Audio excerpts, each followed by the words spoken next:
everybody, welcome, happy Halloween. I am your host, Clark Kent. I'm only kidding. I'm Jason C. How we doing, everybody? Nice to see you. Welcome to this special Halloween episode. As you can see, this was my costume today, so I had a lot of fun. Been kind of cool. Before we get started tonight, I have a lot packed in, so it should be fun. Let's check out who is in the chat. So let's go forward here. We have Dan Trout's in the house. Monica Willits is in the house. Bourbon Professor, how you doing? Carl H is over here. George Kaplan, Bourbon Shenanigans. Mike is here. How you doing, guys? Let's see. Nicholas Villaggio, how you doing, man? Nice to see you. Whiskey Throttle, what are you building? Oh, yeah. What's up, Daniel? No, I was just checking sound. Yeah, sorry. Let's see. Steve A, how you doing, man? Nice to see you. George Kaplan, very nice intro. Thanks, man. That was my new bit tonight. Christine Deems is in the house. How you doing, Christine? Nice to see you. Joshua Ashblund, we thought the vampire with Blood Oath being the featured whiskey. Yeah, but, I don't like blood, so. So you're going to get the drunk Clark Kent tonight, possibly. So, hope everyone had some good trick-or-treaters. You know what, I'm going to take the glasses off. Now I'm Superman because I'm getting a glare off the monitor. But what we're going to do tonight, first, to start off with in our really fun night of drinking scary-themed whiskeys, first we're going to start with Devil's Cut. So I'm going to pour a dram, and let me know what you guys are drinking out there. Oh, yeah, there we go. Now, I've actually never had Devil's Cut, but if you guys haven't heard of what the Devil's Cut bottle is about, basically what Jim Beam has done is, you all know about Angel Share. So Angel Share is the evaporation in the barrels. What Jim Beam figured out is somehow how to extract the juice, or the bourbon that's kind of layered in the walls of what's left in the barrel, and then what they do is they mix that with 6-year-old bourbon, and then they age it a little bit longer, and then they blend it, and then you have Devil's Cut. Hey, Richie Z, what's up, buddy? Nice to see you, man. Nicholas Villaggio, he's got the ECB C917 for the nightcap. Awesome. One of my favorites, man. Joshua Esplund is drinking Weller SR Cheap Night. Hey, man, nothing wrong with Weller SR. I love it. Hey, Maria's in the house. How you doing? Nice to see you. I don't think I've seen you in the chat. Marla, not Maria. Nice to see you. Captain Make It Happen in the house. How you doing, buddy? Let's see. Richie Z saying hi to everybody. My Bourbon Professor, he is there. Whiskey Throttle, it's a lie. All Beam did was reduce it less down to 45 instead of 40. Oh, Daniel's calling out Jim Beam. Hey, man, whatever works. Let's try this whiskey. Cheers, everyone, and happy Halloween.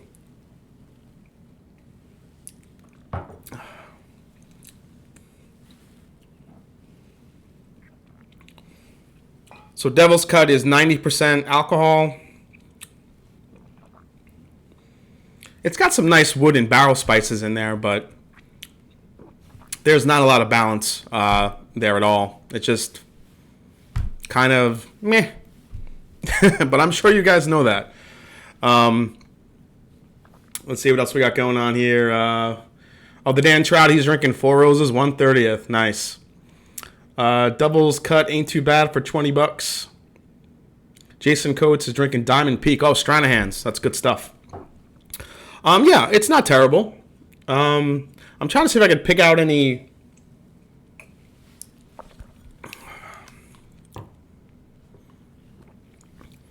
There definitely is a deeper wood character in there. But to me, for someone who loves Booker's and drinks a lot of other different Beam products, it just seems like it's that Beam funk flavor that I always get. So that's really what it tastes like to me. I don't Maybe if someone's coming off a regular Beam white label, maybe it would be a little bit more, I don't know, maybe it would taste a little bit more oaky to them. But to me, this is just a lower proof, oakier Beam. But not half bad. Dan Trout, Jason, thanks for the 130th sample. No problem, Lance. The least I could do for you sharing all those other samples. Richie Z, Jason, have you tried the Jim Beam Distiller's Cut? Yes, I love Distiller's Cut. Distiller's Cut is weird. It falls in between, I don't know, it's like, it's not a Booker's, but it's not as sweet as Baker's. It's in a really weird flavor profile, but I think for the price, for like $22, you get it's a really nice bottle of bourbon. I love it. Good call. Whiskey Throttle Danny, he's still at work. Oh man, you're still working, buddy? I hope you get off soon. Jason Coates, I'm doing fiddly trim work tonight. It's a bad mix. Jason Coates, be careful doing trim while you're drinking, really. So, whose favorite candy is Reese's Peanut Butter Cups? Because I'm having one with my bourbon. Maybe it'll make this one taste a little bit better. So, as you can see right here on my shoulder, I just recently acquired the new Midwinter's Night Dram. I cannot wait to try this, guys. This is Act 6, Scene 4, and this has now the juice. Some of it is from High West. So High West isn't all sourced anymore. High West has distilled some of their own rye and put it in this bottle. So really anxious to try that. We'll have a little Reese's. Once you drink ECBP, it's tough to go back to almost anything. That's very true. Elijah Craig Barrel Proof, in a weird way, just ruined other bourbons for me. It's like you're always trying to find that certain flavor profile, and Elijah Craig Barrel Proof just has it for me. I love it.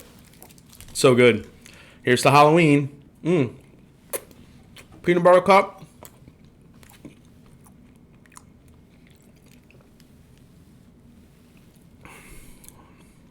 That made that better.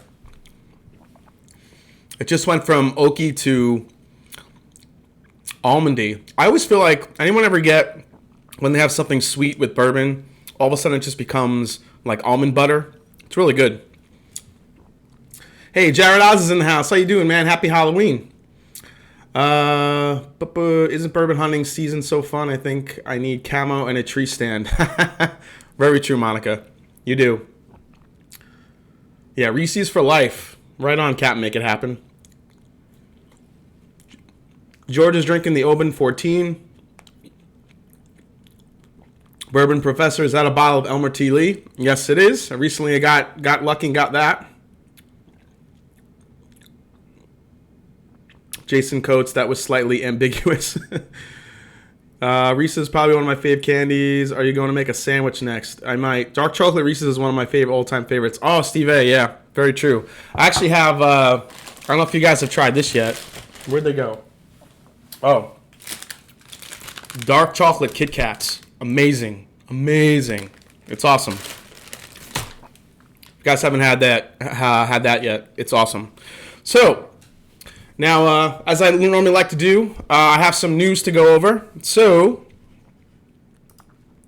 let's get into the whiskey news right now, guys. So, this is what we're going to do. I'm going to read the first story here that I was doing some news hunting today, and actually all week, as I normally do for the show. So, the first story we have is Barrel Craft Spirits. If you guys know Barrel Bourbon, Barrel Craft Spirits, they are adding a new line of limited edition whiskeys and rum, specially blended for balances and layers of flavor. The first two whiskeys is a 15-year-old bourbon and a 25-year-old American whiskey, which will be released in the coming months. This is bottled in small amounts at barrel proof and priced at $250 each. Barrel has always been a little bit pricey, but Barrel is also, they are releasing their New Year bourbon. I don't know if you guys have had that, or New Year whiskey, I should say. Here's a look at the bottle here. So this is releasing its annual New Year edition bourbon. This is a blend of straight bourbons from Kentucky, Illinois, Indiana, New York, Tennessee, and Texas. So that whiskey will be $90 and available in limited quantities. So that's the first bit of news. What we got here? Whiskey news is fantastic. Yeah. All right, cool. So on to the next story. We have the next edition of Kilchoman coming out. So for any of you peated or Kilchoman fans, I know Malton in Montreal, Swami out there, he's a huge Kilchoman fan, and I can't wait to try some as well. But that bourbon is going to be their Isla. So it's the 2018 edition of the Kilchoman 100% Isla has been unveiled. This year combining whiskeys aged in both bourbon and sherry casks. Over 1,200 bottles of the single malt are available for $110. The 8th release of Kilchoman's 100% Isla. Every part of this whiskey's production, from growing and malting the grain to distilling, aging, and bottling, all takes place at the distillery and its farm on Isla, which I just think is amazing, and I see why Kilchoman is so beloved by Scotch fans.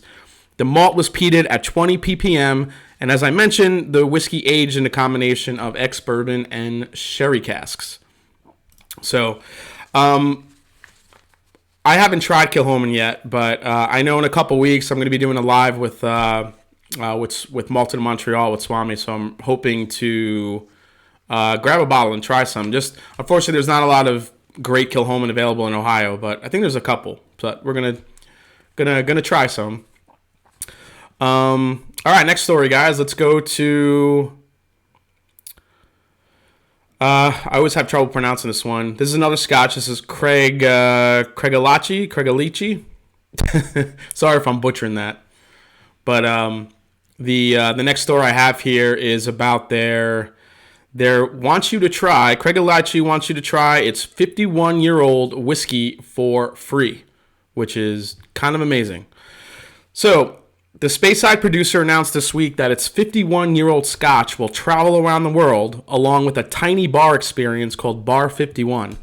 The pop-up bar will first stop in London, setting up in the city's oldest whiskey shop, which is Milroy's of Soho, from November 26th to November 28th. So if you live in London, you might want to look this up, guys. Attendees will be treated to a tasting of Craigellachie 13-year-old, 90 points, and Craigellachie 17-year-old, 87 points, before enjoying a dram of the 51-year-old. Cocktails will be served afterward in the location's hidden cocktail bar called The Vault, and reservations went live on Monday, October 29th, but be advised there's only about 150 spots available, so if you act fast, you can maybe still get in. But remember, they're also coming to, I think they're also hitting New York and Chicago, a couple of other big cities. So be on the lookout for that too, guys. So that sounds fun. Let's check out the chat. Here we go. Not bad, my friend. Whiskey and chocolate's fantastic. Juan Quintanilla, how you doing, buddy? Nice to see you. Bourbon Shenanigans, the last time I was in Chicago, they had a 17 on the shelf. This is why I love Wednesday. It's our version of Weekend Update. Yeah, I try with Weekend Update, buddy. Monica Willis, you should get the Castle and Key Gin. So curious about it. What's the oldest bourbon? Excuse me. I got chocolate coming back up on me. Mash and Drum, it's Craigellachie. Oh, Craigellachie. Thank you, Jason Coates. I needed that. Craigellachie. Brian Brenneke's in the house. I didn't see you, man. How you doing? All right. So on to the next story, which I think is really, really interesting. So I don't know if you guys have heard of this, but Amazon, the huge conglomerate Amazon, released its first exclusive single malt, only available through Amazon. Now, this is a whiskey that Amazon helped pick and wanted to be a part of, and it was available to order on their website. So let me show you that one. This one is a Bowmore, and it is the Bowmore. It's a Bowmore 19-year. So take a look at that. So this limited edition whiskey has been aged for 19 years in first fill ex-Chateau Lagrange French oak barriques. The first time this age and cask maturation has been released to the public. So it's also said to be the first Amazon exclusive Scotch whiskey bottling. David Turner, Bamor distillery manager, said, "This unique expression has been patiently aged for 19 years in French oak barriques to impart richness of flavor that perfectly marries with the gentle peat that has made Bamor so famous. It's supposed to have aromas of candied apple, honey, light peat smoke, rich toffee, honey, and exotic spices. It also has a finish of warm peat smoke to the master distiller here. But bottled at 48.9% ABV, the Bamor 19-year-old French oak Isla single malt is available in limited quantities from Amazon. Whiskey fans pre-order the expression before its release on October 22nd. So probably not any more available, but what I wanted to do is bring this to your attention, guys, just because if this is something that Amazon is getting into the whiskey game, whether it be Scotch, bourbon, whatever it may be, I think it's something to keep an eye on, because as it's harder and harder to mail order whiskeys, Amazon getting into this space could mean big things. And if they are actually taking the time to be part of an exclusive type of bottling, then it could really be something special. So especially if you fans are into Bamor. Let's see in the chat here. Papa, is it Prime? Nicholas Villagio. I'm not sure if Prime had maybe had exclusive ordering up front, but it does not say that in the story. Let's see. Probably going to start with Andalusia. All right, guys. So another quick, really cool news story. So with so many distilleries coming out, and you guys know all the stuff that's hitting the shelves, you have just a multitude of craft whiskeys, craft bourbons, different distilleries popping up. I mean, what could possibly be next? So what I found was a story coming out of South Carolina called Revival Bourbon Whiskey. Now, let me know in the chat if you guys have ever heard of this. But, so this is married duo Scott Blackwell and Ann Marshall, owner of High Wire Distillery. So what they did is they created their award-winning whiskey using all the same technology and methods that the rest of the industry uses, but they changed one thing, which is the main ingredient. Instead of using the standard corn to make most whiskeys, Blackwell and Marshall, with the help of an all-star team of food scientists, chefs, food historians, reached for something called Jimmy Red Corn. So this is the source of its award-winning whiskey's power. The corn, which was reduced at one point to 2 stalks in existence, was resuscitated by the combined efforts of Chef Sean Brock, two brothers hell-bent on growing heirloom crops, and Anson Mills founder and food conservationist Glenn Roberts. So basically, this is a bright red, hence the name, comes with a completely different flavor profile than what's typical for whiskey. It describes it as nutty, sweet, and almost mineralic with an extremely high oil content, extremely mouth coating. According to Garden Gun, availability was limited to just 2 barrels produced in 2016, with another 26 rolling out this winter. Highwire is prepping another 200 or so for availability in 2020. The low availability is largely a product of cost, as the Jimmy Red Corn requires almost 10 times the cash to to produce a standard yellow corn. So, I don't know. I just thought that was super interesting to make this bourbon out of red corn. I really had never seen anything like it. So, I thought it was pretty interesting. Steve A. Unfortunately, no Bamor 19 for the U.S. Sorry, man.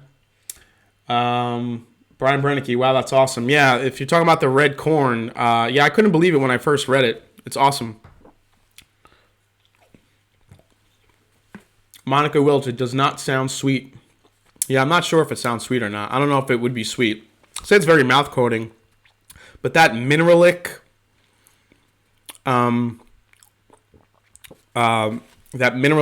type of adjective they used to describe it didn't sound appetizing, but I would imagine it's also super expensive too.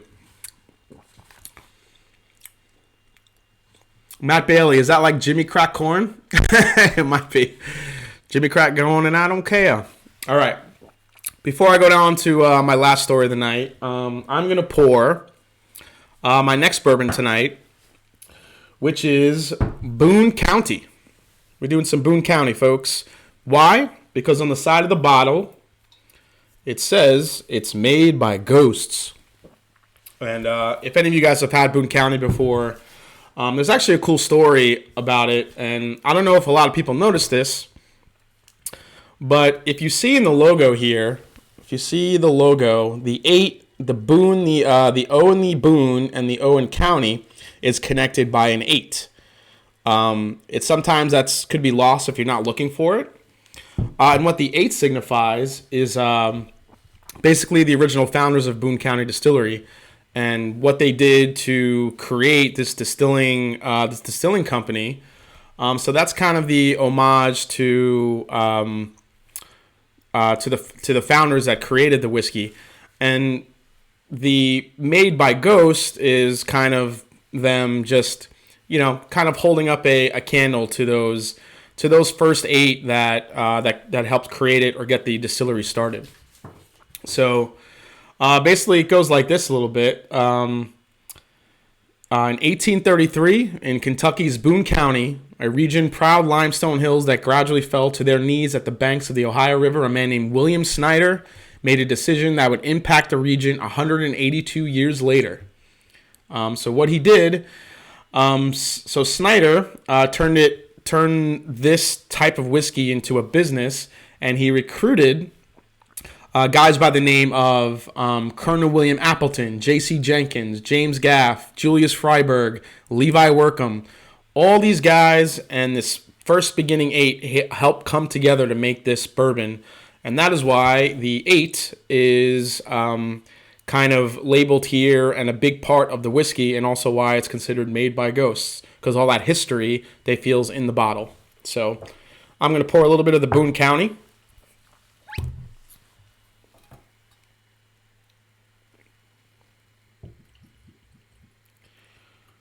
So let's see. Tanner's Curse. Do you know that story?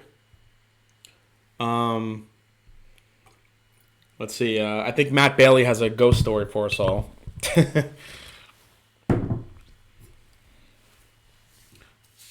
All right, so let's check out the Boone County here. So for those of you who don't know, Boone County bourbon has a mash bill of 75% corn, 21% rye, and 4% malted barley. So being a high rye barley, I would figure I'd kind of maybe like this one more. So let's go in for the nose here.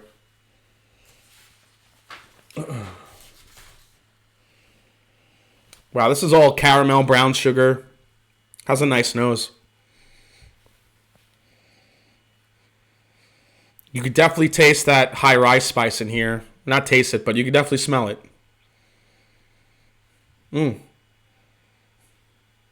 Oh, thanks, guys. Yeah, hit the like button if you can. Monica Willett. So most bourbon is made by ghosts. Yeah, in that regard, it probably is. But I think that's kind of a clever trick of Boone County, way to kind of play on that history and nostalgia. And you got to give it to them. Their label is just kicks ass. I love it.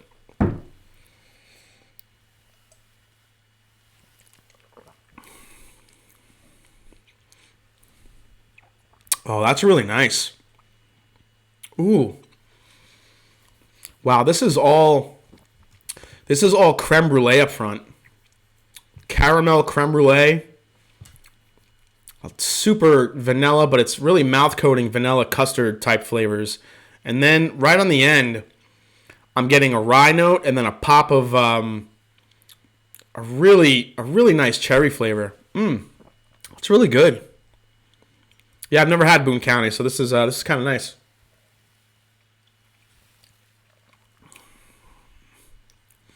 So this is 45.4, so it's slightly over 90 proof. Doesn't have a super long finish on it, but it is it's got a lot of flavor in there, I must say. But yeah, it's getting sweeter.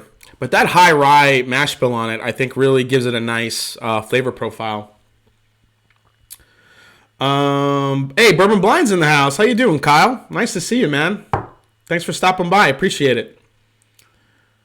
Monica Willits, is that easy to find? I really want to try it. I think Boone County, for the most part, is pretty easy to find. At least in my area, it is. They had a 10-year out, which I think they don't make anymore. Now it's become the 12-year. There are some Boone County single barrels that are supposed to be phenomenal, and I would love to get my hands on one of those too. Yeah, Boone County Distilling. It's really good. It's got a really nice flavor profile to it. If I could compare it to something, I'm going for another sip here, guys.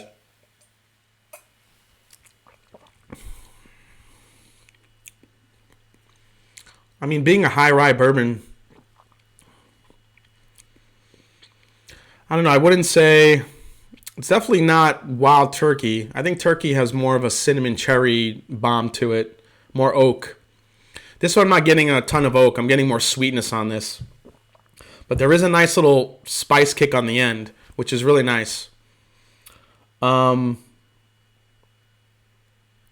to think of what I can... You know, this one more falls in line with maybe a Buffalo Trace a little bit. Maybe a spicier Buffalo Trace. It definitely starts like a Buffalo Trace. But that spice kick on the end it's there, but it's sweet. And then it kind of dissipates quickly. There's almost a coffee flavor in this too, which is really interesting. Like not a dark espresso, but like a light coffee flavor. Like if you like your coffee light and sweet, a lot of sugar, a lot of milk. This, I think I'm kind of getting that on the end here.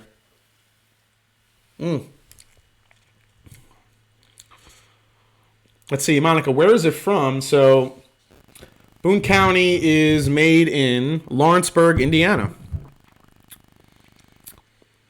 It's less than 2 miles from the site of the original Petersburg distillery. But it's bottled by Boone County Distilling in Boone County, Kentucky. So, let's see. Yeah, if you guys, Bourbon Blind, if you guys haven't checked out Kyle's channel yet, go check out Kyle's channel. He does a great job with doing some blind reviews. His wife pours it. I actually met them. So Kyle was the dude that was online with me over at the Four Roses Distillery online to get the 130th, and you know we had a lot of fun. So. It was pretty cool. Great guy. And has some great videos. Go check him out at Bourbon Blind. Matt Bailey. Here's the ghost story, guys. Something about Tanner building on an Indian burial ground and was cursed and ended up having multiple issues from deadly diseases to being raided by Indians and slaughtered. Dear Lord. Yeah, that's crazy. Kyle, love the pumpkin video. Oh, no, that's Mike. Love the pumpkin video. Thanks, man. Matt Bailey, it's toffee. Chocolate? Yeah, I get more toffee on the nose than the palate, though.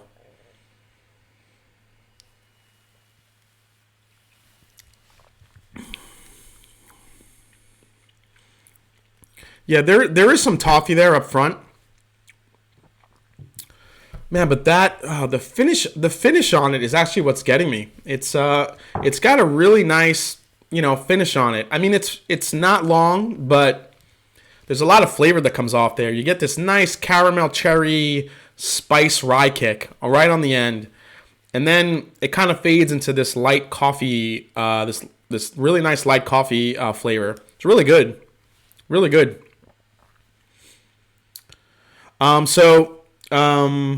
Let's see, would Lewis King... Would you compare to a Four Roses OBSO? Slightly fruity, slightly spiced, medium body. Lewis, I would... You know what? That might be a pretty good comparison. I don't know. I just feel like Four Roses is more floral to me. But calling out the OBSO, it might be kind of close to that, I would say. But I'm trying to look at what I have if there's anything that it reminds me of. I feel like there's something I'm missing here. Yeah, it's definitely not. You know, it might be Four Roses. Yeah, I think that's it. Yeah, I think you just helped me out. I think you just helped me out, Lewis. I think it is Four Roses.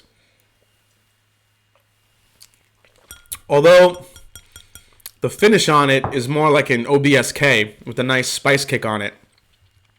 That spicy cherry note.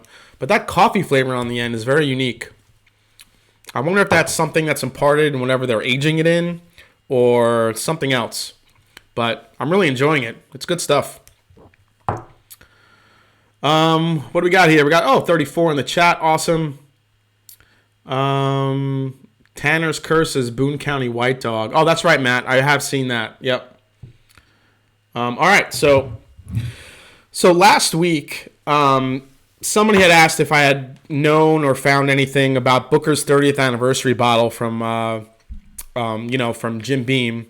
That is a bottle coming out soon at some point. And I did some searching on the internet about the Booker's 30th anniversary, and there was a comment posted by Fred No in June 21st. So it has changed with the juice that they're going to be putting in it. So it originally went from a 16-year standalone bourbon that was originally planned, an uncut, unfiltered 16-year-old bourbon. But now they're going to be featuring and they're going to mingling that with an uncut, unfiltered 9-year-old bourbon. So basically, he said he made the call a couple weeks ago. And remember, this is back in June. Said to scrap his original plans and change up the liquid because at the end of the day, honoring Dad and keeping his Bookers just the way he would have liked it is something that I won't compromise on. So they're aiming for the Booker's 30th to consist of about 70% 9-year-old bourbon and 30% 16-year-old bourbon to really balance out the full vanilla flavor and the robust oak notes from aging. It'll obviously be in short supply. It'll be probably really hard to get. Pricing and exact release timing are still being finalized, but they're doing their best to get it out before the holidays. So there's your Booker's update. Because I'm a huge fan of Booker's, and I would love nothing more than to get my hands on a bottle of that stuff. But if any of you are looking for a super old bourbon in there, it is in there, but only about 30% of it. The rest is going to be a 9-year. Let's see. What do we got? Thanks, Scott. More like Elmer T. Lee. The Mash Syndrome. What's your favorite Four Roses recipe so far? Bourbon Blind. Let's see. I would have to say it is I think it's the OBSK. I would have to say it's the OBSK. It's there's something about that spiciness to it. That spicy, and I really love balance in bourbon. I love that sweet and that fruitiness up front with a nice oak flavor on the end and that spice kick. That's what I really enjoy in bourbon. So I would have to go with that. Monica Will sounds amazing. And Lewis Keenan would be my kryptonite if I could get it. So it's really good. I really can't go wrong with a lot of the Four Roses. I just love Four Roses stuff. It's amazing. Especially that 130th anniversary bottle was insane. Luckily from Scott from My Bourbon Journey. If you haven't seen his channel, then you're missing out. Please go check out Scott and My Bourbon Journey. He gave me a sample of the Four Roses limited edition from last year, so eventually I'm going to do a live stream where I'm going to compare both because I really want to see which one I like better. Nicholas Villaggio, Booker's 30th, $300 MSRP. Nicholas, I don't think you're too off in that. I would assume it's going to be around that ballpark. Yeah, Bourbon Blind. Yeah, the K, the K, the Four Roses blends with the K have been my favorite or my go-tos. And every time I see a store pick using that mash bill and that yeast strain, I go for it. Love your Superman grasses. I was all dressed up as Wonder Woman. Kinley. Oh, nice. Yeah, I actually saw a lot of Wonder Womans today. But obviously little kids dressed up as Wonder Woman. It was fun. But I had a really crazy experience today with the trick or treaters. I when I first got home from work, there was nobody around. And then there was this window of 15 minutes where my house got bombarded. And then all of a sudden the kids just disappeared. And it freaked me out. I was like, this is like Children of the Corn. I'm like, what the hell's happening? I got to start drinking. So, yeah, it was fun. But, yeah, I'm really enjoying the Boone County. Really good stuff. So, guys, tonight, as you normally know, if you guys have watched my show before, I love to do giveaways on the show. I love to do some samples and give them out. So, tonight, normally I play a game called Guess the Bottle. But tonight, we're going to be doing a game called Guess the Candy Bar. So, what I'm going to do is show you a candy bar that's broken in half, no wrapper, and you have to guess what the hell it is. And if you get it right, you guys will actually get a choice tonight. So if you've watched my last 2 reviews, I did Rebel Yell 10 Single Barrel, and I also did this... Well, I'm not going to... Can I move it here without destroying the place? Actually, you know what? Let me do that. This Wilderness Trail Bottled in Bond Single Barrel, this new one that I absolutely loved. It's an amazing weeder. So whoever guesses the candy bar and wins it first will get their choice of either a sample of the Rebel Yell 10 year, or I'll send you a sample of the Wilderness Trail. So that's the game tonight. Some fun Halloween shenanigans. You need the 125th Four Roses. It's hands down the best of the Four Roses. Matt Bailey. Yep, I've heard that is amazing. All right, guys. So I'm gonna set up the game here. Let me get to the Guess the Candy Bar. And all right. So like I said, you guys are gonna have a choice. Oh, look, I got a little Elijah Craig barrel, a little hand grenade. I'm going to be sipping some of this a little bit later. So, like I said, the candy bar is unwrapped. It's broken in half, so you can kind of see what it is. And the first one to guess what the candy bar is from this Halloween night will get their choice of a Rebel Yell Single Barrel 10 sample or a Wilderness Trail sample. So... let me make sure this is set up right. And, all right, we are ready. So I'll be looking in the chat. Matt Bailey, wait, before we start, Matt Bailey, Wilderness Trail better than New Riff. Matt, it's a big difference in flavors. Since New Riff uses they use a regular mash bill with rye, and it's not a weeder. So the flavor profile is really different, but as far as quality, they are both super high quality. I don't know if I could choose. I think if you're in a mood for, that rye spice kick that New Riff has, I think you'll love it. The Wilderness Trail being a weeder, the one thing about that one is that the Wilderness Trail was, and after I shot the video and I was sitting there editing it, I kept sipping on it. And the fruit flavors through it are so easy to pick out and I said in my review that it was so clean. It's a clean flavored bourbon. You can really pick out the flavors nice and easy. It's a sweet sipper, just amazing stuff. And the research I did behind it and the guys that created it, they know what they're doing. So I wasn't really surprised after I did the research. All right, here we go, guys. So setting up the candy. Let's see what we get here. So here comes the first one of the Guess the Candy game. Here we go. What is that candy bar? While you're doing that, I'm going to have some more Reese's. I'm sorry if you could hear me chewing. Let me get my pen out here in case... for the winner. Here we go.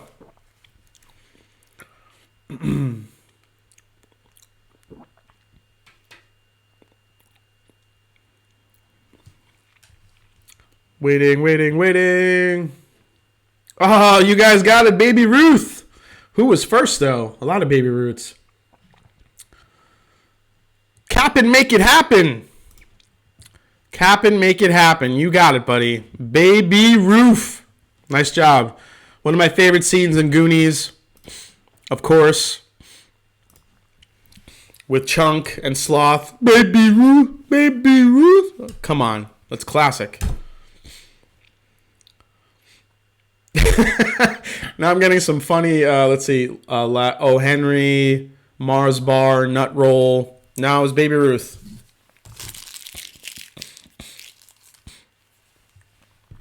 Awesome stuff, guys. All right, Captain, make it happen. Captain, I think I have your email address, so I'll reach out to you, and you could. Well, let's find out, Captain. What's your sample choice? The Rebel Yell or the Wilderness Trail?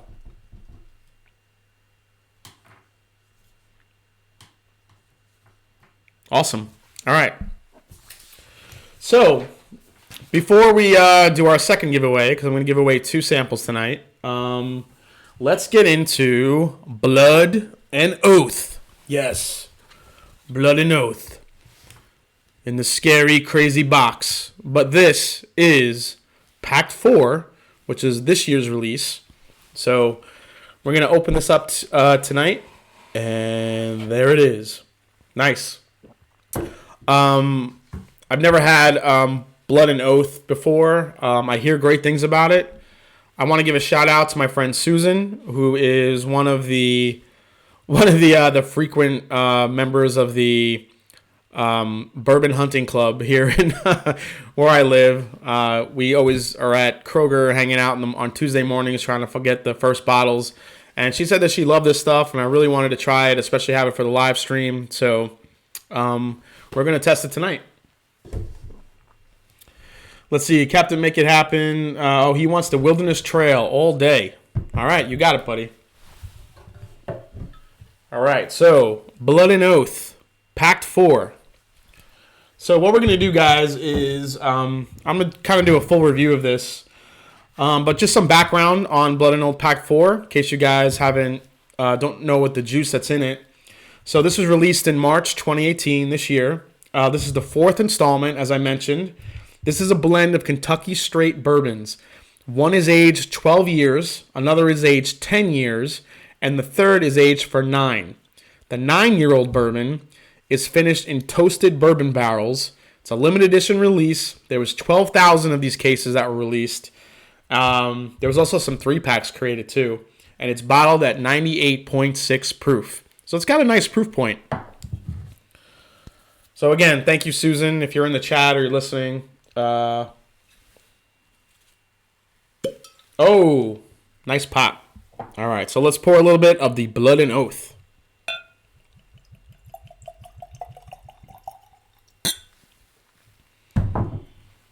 Yeah, that's a healthy pour.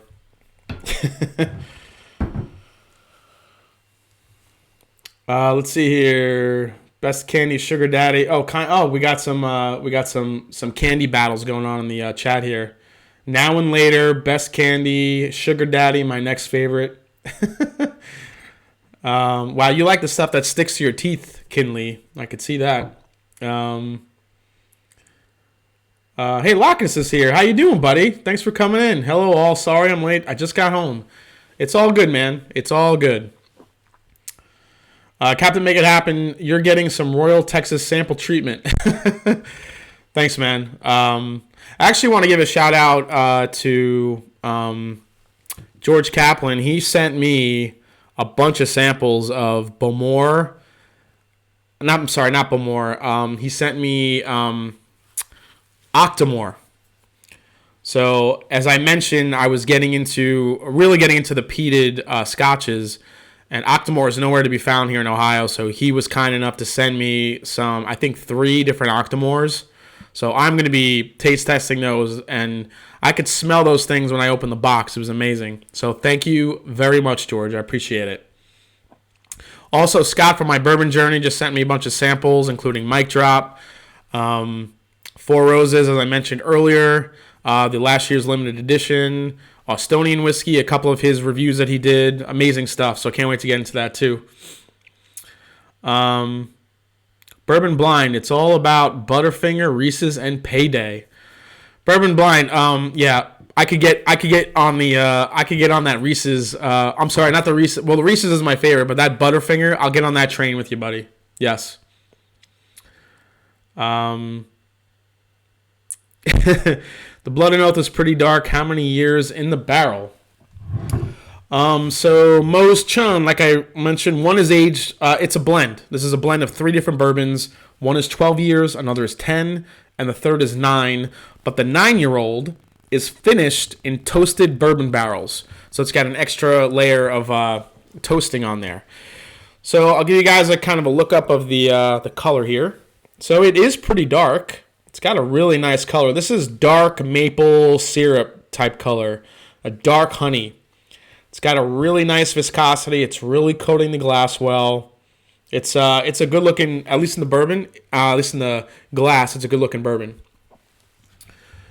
Let's see. Who does Lux Row source from?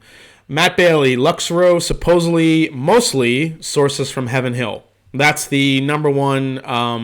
That is their number one go-to when it comes to sourcing. But since they have now opened their own distillery, I think as the years move on, it'll be their own juice. Bourbon Blind, I missed it. Is this pack 4? Yeah, it is. It is pack 4, Kyle. So, all right. So, let's go on the nose here for the Blood and Oath.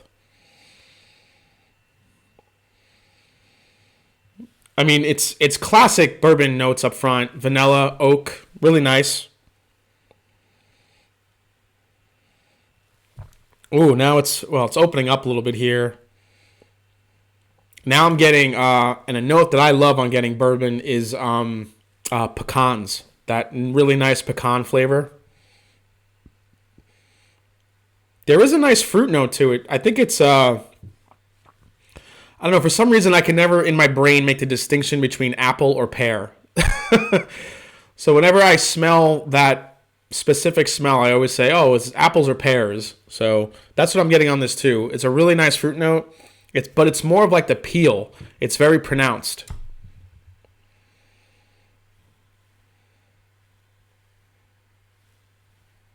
Oh, it's getting really nice on the nose now. It's opening up to all these different flavors. You're definitely getting that oak and leather, that nice oak and leather. But it's more underneath all the sweetness. Wow, it's really good.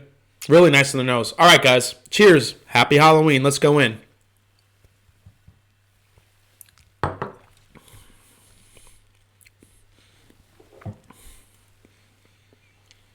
Wow. Oh, okay. So, wow. So this is one of those bourbons where the nose matches the palate, I think. You're getting sweet apple pear up front, and then as it finishes, you're getting a really nice leather, really nice leather and oak flavor there on the end. It's good. It's extremely mouth coating. It's got a lot of body to it. You could tell.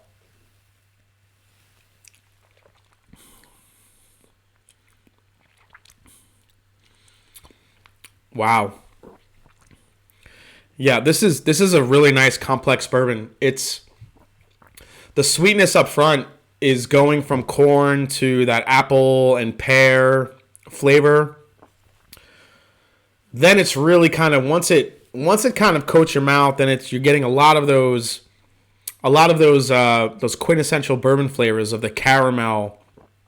But it's really dark caramel, dark brown sugars, and it's pulling that sweetness from the oak. Really nice. Oh man, it's so mouth coating. If any of you guys have ever had this, let me know in the chat. I'm curious what you think. Let's see. Matt Bailey, Ezra Brooks 7, not impressed. Oh, you're not impressed with it, Matt? Is that the barrel proof, the new Ezra Brooks barrel proof that you're talking about? Monica, pear is way more sugary. Yeah, Monica, I would incline to think that I smell pear on the nose over apple, but there are some bourbons, there's a very distinct apple smell on it. Moose 76. Don't we have to cut our palms and say a chant first?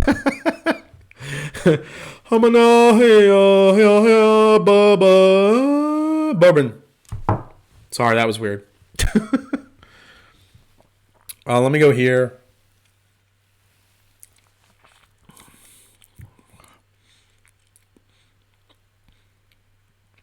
All right, so this is so it is starting off very sweet. Once it hits mid palate, you're getting those caramel, those quintessential notes as I mentioned. The only thing that's disappointing me in it a little bit is the finish. The finish, I'm really waiting for like a nice oak and spice and cherry or maybe even a vanilla caramel kick, and all I'm really getting is alcohol in the end. It's coming in hotter, I think, a little bit than the proof designates. Let's see. It's hot on the back. Yeah. Yeah. Kyle. Exactly. It is a little bit hot on the back end. Monica Wiltz, it came across like a rye to me. I could see that. But I'm not sure if it's more spicy rye on the end more than it is alcohol. That's what I'm trying to distinguish.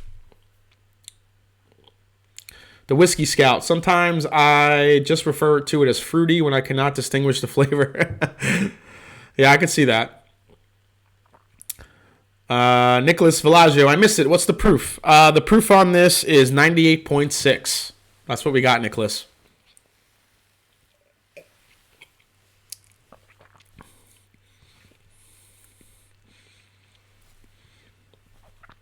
Yeah. You could... It's getting now very oak forward rather than sweet. I think the sweet, as it opens up, the sweet's kind of dissipating, and I'm just getting a lot more oak and barrel and char on it, which isn't necessarily a bad thing, but, I was really hoping for more of that balance.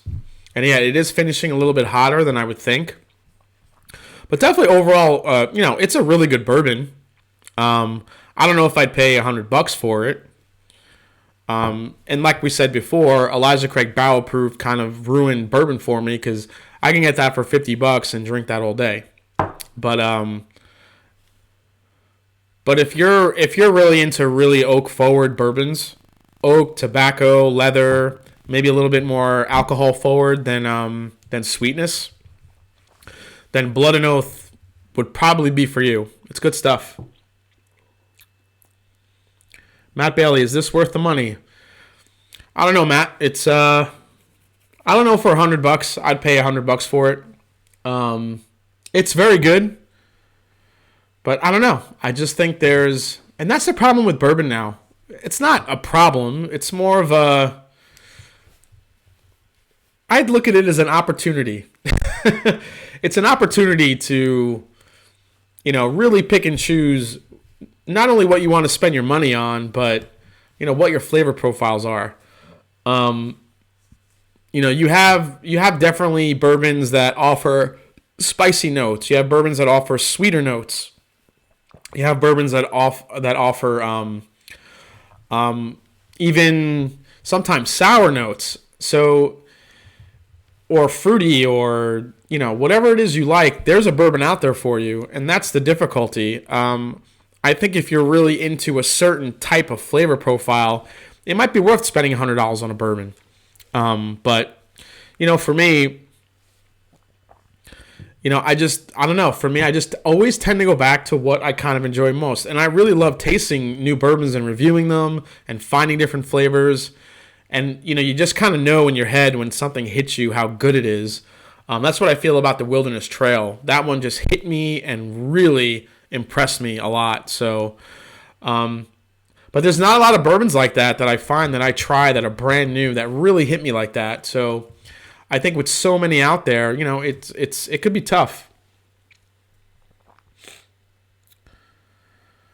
Monica, but if you get a chance to go. Yeah, you know what, Monica, I would, if you know somebody that has a bottle of this, like I do, Susan, who is gracious enough to let me have this and try it here on the live stream. It's definitely worth a try. I think there are she loves it, and I think there are a lot of people that would really love this bourbon. It's very good.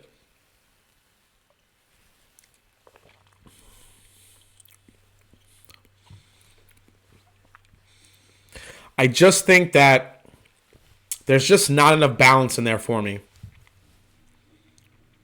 You get a really quick sweetness on the front. Then it ends with just all deep, dark barrel. What I'm scared of is a bottle like this would start turning bitter as it opened up. And that's what I always get scared of. A couple weeks back, I did I did the Colonel E.H. Taylor single barrel, and I put it up against the small batch.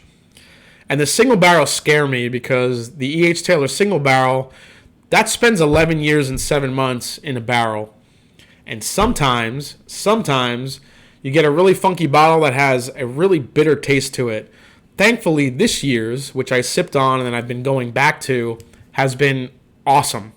So if you guys haven't seen the Colonel Taylor single barrel, or if you haven't tasted it from this year, it's really, really good. But the one I had last year had a really bitter aftertaste on the end, which kind of kills it for me. And more wood-forward bourbons can do that. Let's see. ECBP has done the same. Not much can measure up. Yeah, absolutely, Matt. That's what I agree with, too. Richie Z, most great bourbons are well under $99. I would agree, Richie. There's so many good bourbons you can get. I mean, Stag Junior, if you can get it for MSRP, is about $50, and it's delicious. I would easily take that over, $100 for this. I feel like there's more balance there.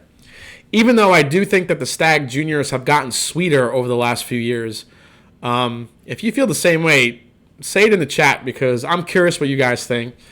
When I first started having bourbon, the Stag Juniors from 2014, 2015, they were real hot, real alcohol forward. But as I've kind of gone through them over the years and tried different batches, this year especially, I found it super sweet. I'm planning on doing a video or review of it because it's the latest batch, and I kind of want to explore that. So I'm really kind of have it fixed in my head that over the last few years, the Stag Juniors have gotten pretty a lot sweeter than hot, which it's pretty welcoming. It still has that heat to it, but I just feel like there's more balance to them. What do we got here? Let's see. Professor, that's why I have 40 plus bottles trying to find magic. Yep. At Master Drum, maybe revisit in a few weeks after it oxidizes. Yeah, I think I'm going to do that. Nicholas. See if it maybe gets sweeter a little bit. But you know what? This bottle has been open. I'm not opening this bottle. Remember, this was given to me, and it was open already. Not a lot has been taken out of it, but it's had some time. And, but some things do get sweeter. I'm going to pour some more in the glass and see, let it sit tonight and see if it changes at all. I heard rye, so I poured a Pikesville. Nice, Moose 76. Love Pikesville. Malted Man Cave is here. How you doing, Keith? Nice to see you, man. Happy Halloween. How we doing, man? Santa Cruz's in the house. How you doing, buddy? Nice to see you. Yeah. Thanks for stopping in, guys. Really appreciate it. Nice to see you, man. So, let's see. So, we already have Cap and Make It Happen. He won the first one. So, now we're going to go to our second giveaway here. And like I said before, this is either for a choice sample of the Rebel Yell 10-year single barrel. This one was really, really good. Or you can try the, I'll give you a sample of the Wilderness Trail, that weeded bourbon that I absolutely loved. So let me set up the second giveaway here, and we're gonna get into it. So before we do the second giveaway, so verdict on Blood and Oath. Blood Oath. It's not Blood and Oath, right? No, it's just Blood Oath. Blood Oath. I would say if you like really, really wood forward, leather, tobacco, less sweet, more oak in it, then you would really, really, really like this, because that's what it is. It doesn't have a really big balance of sweetness to oak. It's really mainly, you really taste that wood in there, those older age bourbons, and I think that toasting they did on the 9-year juice that's in this really imparts a big flavor into it. Matt Bailey, come on Spectrum. Yeah, good luck, Matt. Nicholas Villaggio, Jason Coates. Let's see. Difference there is I can find Stag Jr. in 3 different shops anytime I want. ECBP is a lottery bottle. Wow, Jason Coates. That's interesting. I think the ECBP, winning whiskey of the year definitely, not hurt it. It obviously deserves it, but I think for people like us that just want to drink it and enjoy it, it becomes a little bit more problematic. So, Bourbon Professor. Let's see. ECBP is magic for me. Stag Junior not so much. Well, Bourbon Professor, I think it depends on the Stag Junior. It also depends on the ECBP. When I did that blind version last week, when I did all 3 of the Elijah Craig barrel proofs together, all of them had so much different flavor profiles when you put them all together. But that C918 was ridiculous, and I'm still sipping on it. I absolutely loved it. It's got a perfect bourbon flavor balance and profile. It's amazing. Let's see. Nicholas Villaggio. Oh, Jason Coates. That's the complete opposite for me. ECBP is easy to get in New Jersey. Stag is never on the shelf. Wow, it's crazy. It's weird how it is from state to state. All right, guys. So, wow, it's 10:32. We've been going an hour already. That's crazy. Time flies when you're having fun with you guys. So here we go. Let's do our second giveaway. Let me make sure it's set up here. So get your... Now, I'm going to warn you right now. This is one of my favorites when I had growing up. This is an old school candy. So let's see how fast you guys are with this one. And here we go. Ready? 5, 4, 3, 2, and go. I'm checking in the chat. Let's see what we get.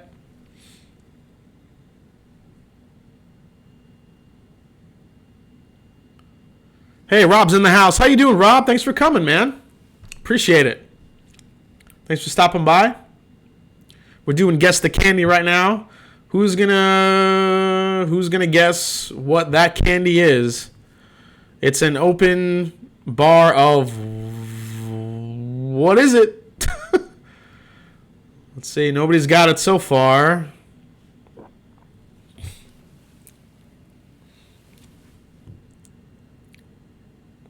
Let's see. What do we got? Heath, kudos. Blah, blah, blah. Oh, Steve A. Steve A, you called it, buddy. Steve A got it. It is a whatchamacallit. This is one of my favorite bars ever. It's awesome, man. Good job. Kudos, everyone. Congratulate Steve A. He did a great job, man. Awesome, man. That's awesome. Steve A. Good job. Kudos, which is another bar, but I don't like that one. I like whatchamacallit. So, Steve A, throw your, you know what I'm going to do next, Steve A, actually? For Steve A, I'm going to drop my email in the chat here, if you could see. And just throw me an email, Steve A. We'll connect and let me know. But in the chat here, Steve A., let me know. Do you want to... So Cap and Make It Happen chose the Wilderness Trail. Steve A., what do you want? Do you want the Wilderness Trail or do you want a sample of the Rebel Yell 10-year? What are you feeling? Yeah, Rob, thanks for stopping by. I appreciate that, man. Good stuff. Actually, Whiskey in the Six, Rob, if you haven't checked out his channel, I'm sure most of you have, but if you haven't yet, you're missing out. Does great reviews, Scotch. Rob,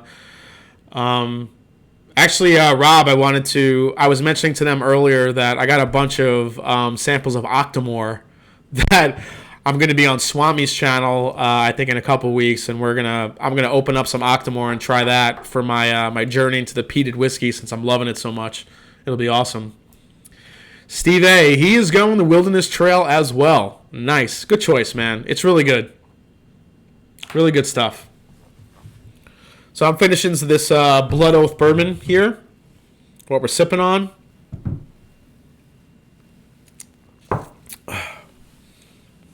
So, guys, What time is it? 10:35. Okay. So before we sign off, a couple of announcements. I'm at about 100. I'm about 100. What's the number now? About 430 something subscribers, I think, or close to 430. So I can't thank you enough for the support and the growth that I've had in the last couple months. I've really shot up pretty quickly doing the reviews, and all you guys have really contributed to that. And I love talking with you guys in the chat and the comments. And I've been on I think online for about 2 months and I have 400 some subscribers already. It's amazing, and I can't thank you enough. I will say my next review, which will be Friday, and Monica Willits, if you're still in the chat, I'm going to show you what I'm going to be reviewing next. So Monica was the one that told me to pick this up. It's the Sagamore Rye Cask Strength. So this is going to be my review on Friday. This is Sagamore Spirit. This comes in at 111.4 proof rye whiskey. I cannot wait to try this. It's going to be my next review. And then on Monday, you guys will see a review of the brand new Midwinter's Night Dram. So we went from 2 wheaters to now we're doing 2 rye whiskeys, which will be fun. Steve A, email sent, great. Whiskey to 6, love Octomore. Yeah, I can't wait to try it, Rob. It's going to be awesome. Moose, 439. Awesome, man. Thank you. Yeah, it's been great. Keep up the good work, Steve A. Thanks, man. My bourbon journey, get him to 1,000 ASAP. Thanks, Scott. I appreciate that. Monica, I'm so excited. Yeah, I'm really excited to get into that stuff. So like I said, it'll be Sagamore Spirit Rye, followed by the Midwinter's Night Dram. And then my Friday review next week, I believe I'm going to do... what was the one I was looking at? Oh, yeah, right here. The Bellmead Cask Strength, which I cannot wait to try that. I'm actually going to do a back-to-back with this one. I'm going to do Bellmead regular bourbon and the Cask Strength following it. And then I'm going to be getting to some more scotches. I picked up a Glenfarclas, which I haven't had yet. So a Glenfarclas 12. And then I'm going to start getting into the Octomores. So that should be scary but awesome at the same time.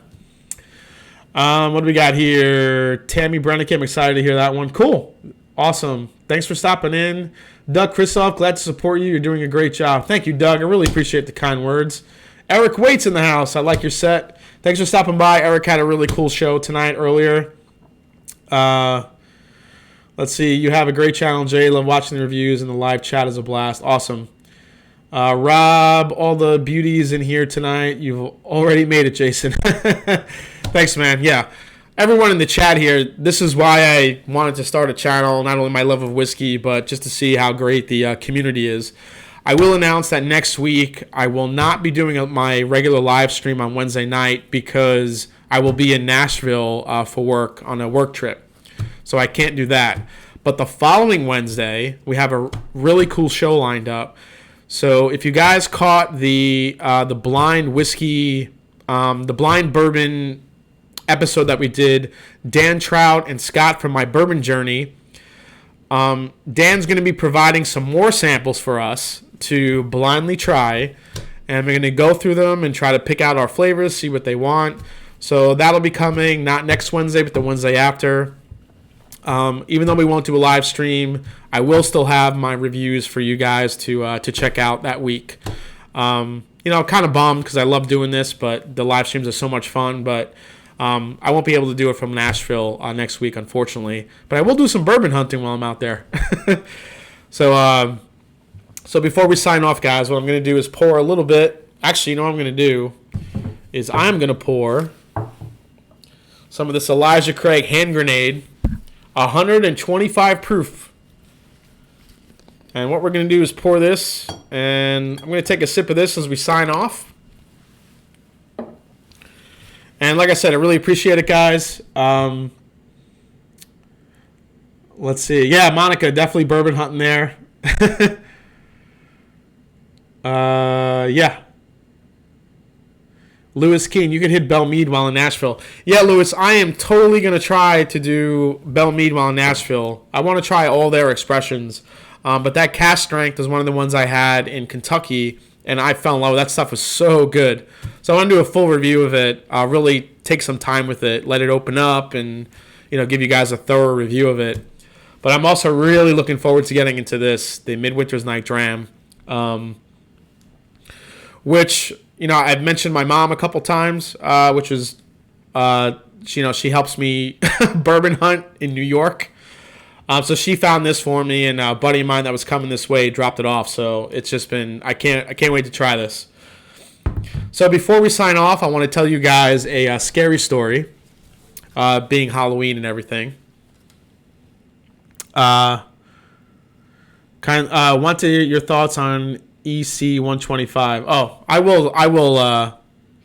Don't worry, I will. Great stream tonight. Thanks for the sample. I'll be showing up. Yeah, anytime, Steve A. So I'm going to leave you guys with a little bit of a story here.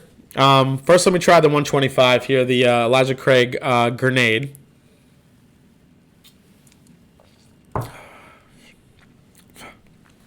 Damn.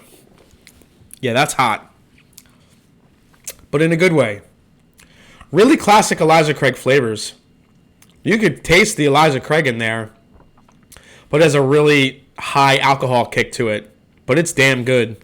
This is super, super vanilla forward. It's like vanilla custard. Really mouth coating. Really good stuff. Dan Trout, I know you have this too, and you sent a sample of this. And this was one of my favorites. It was good. It was really good stuff. All right. So here's the story. Before we sign off, guys. So I grew up in an Italian family, very Italian. I'm talking like grandma and grandfather right off the boat from Italy. My mom actually was born in Italy. She came here. I was born here in the United States and on Long Island in New York.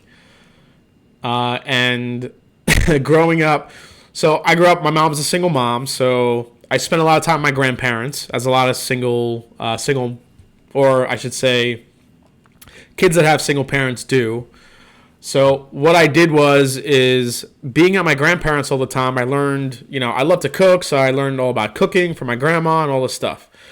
But my grandfather, who was this very stoic yet scary presence, always sitting at the table, he actually made his own wine, which was amazing.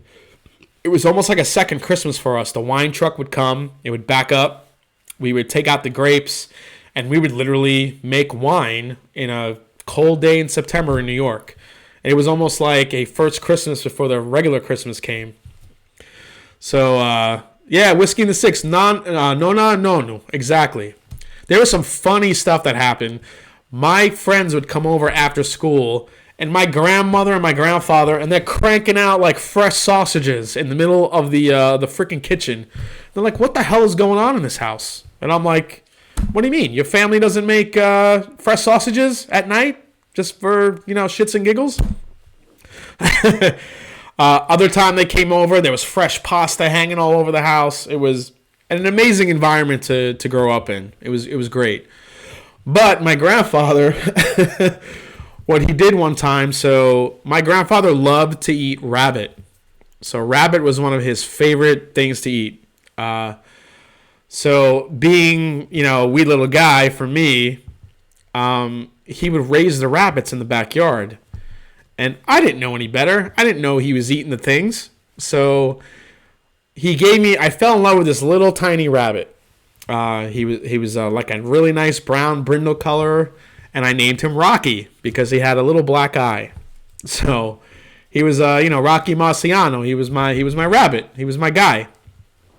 So what happened was I was living with my grandparents during the week, and then what happened was I would go live with my mom, and we were in our small house on the weekends. And over the course of a few months, I got the bunny when he was about this big. So over the course of a few months, the bunny got bigger. The bunny got more weight on him. And then me thinking, oh, wait till wait till I tell No how big my rabbit got. So I brought him 1 week I was staying back with my grandparents. I brought the rabbit and I wanted to show him Rocky. And went to bed. I can't believe I'm telling you guys this story, but so the next morning I get a knock on the door. And word for word, because I cannot forget this, I cannot etch this out of my memory. Word for word, this is what my grandfather did. He knocks on the door, and he says this. Jesse, I'm sorry. A big dog come and your rabbit die. What? That's how he told me my rabbit got killed. A big dog came, went in the cage, and killed all the rabbits. So Rocky was dead in that 10-second quick announcement from my grandfather when I woke up that morning. Little did I know, he had already went downstairs and I guess did whatever he did to Rocky because he saw how big and plump he got. I got ready for school, went downstairs in the basement to get my bike before I rode to school, which was a few blocks away. And there, in a pan with other rabbits, was Rocky's head. Without body. His head was just laying in a pan with other rabbits. And right there in that moment, I lost it, broke down and cried, and was calling my grandfather a murderer, and he killed my rabbit, and I hated him, and he basically ate Rocky. So that is my... As great it was to grow up in a strict Italian family like that, at the same time, moments like that, it was very scary. So that's my Halloween story for you guys. So I hope you enjoyed it. Yeah, is it wrong to feel hungry now? I don't know, Lockiness. It might be a little wrong if I'm telling you my rabbit story and you want to now eat. So man, that was, that was part of my upbringing, but I thought that was a fun, scary story to share with you guys. So, going downstairs and seeing Rocky's head in a pan was pretty jarring. Steve A, gee, what a tone to end with. Yeah, well, Steve A, it's Halloween. You got to end it a little scary. You know, it's my damn rabbit. He killed Rocky. I was picturing in my head that Rocky, he talk like this, like, yo, Adrian, I'm sitting here in a cage with Jason and he's feeding me shit. So it was, I had to tell the story. I was planning on telling it, so it was good stuff. But, George Kaplan, I think is going to be sick. Bourbon Professor, yes, I do need a hug. But listen, that's what we did. That's what my family did. They ate rabbit. They made their own stuff in the house, made their own pasta, made their own sausage. Listen, it's what I grew up with, so I can't complain because it's definitely memories I will never forget. And just like this, just like tonight, guys. So more memories I won't forget telling the story to you. But again, so no live stream next Wednesday, and but the following week we're going to be doing that blind sample taste test with Dan and also Scott from My Bourbon Journey. So Eric, wait, good thing you didn't have a horse. It's so true, Eric. God knows what would have ended up in my bed. Yeah, Godfather fans. Nice. So, like I said, keep an eye out for my next reviews coming on Friday, Monday, and Friday next week. No live stream, but the following one we'll have a great time while doing some blind reviews. And really want to thank you guys for stopping in tonight. I know Halloween can sometimes be busy, especially if you have kids. Had a great time tonight, as always. Thanks for participating. Congrats to the winners of Captain Make It Happen and Steve A. You're going to be getting your Wilderness Trail sample soon. And like I always say, guys, before we sign off, it is not about the whiskey. It's the people you share it with. Cheers, guys, and I will see you in a couple weeks. Take care, everyone. Thanks for stopping by. Cheers.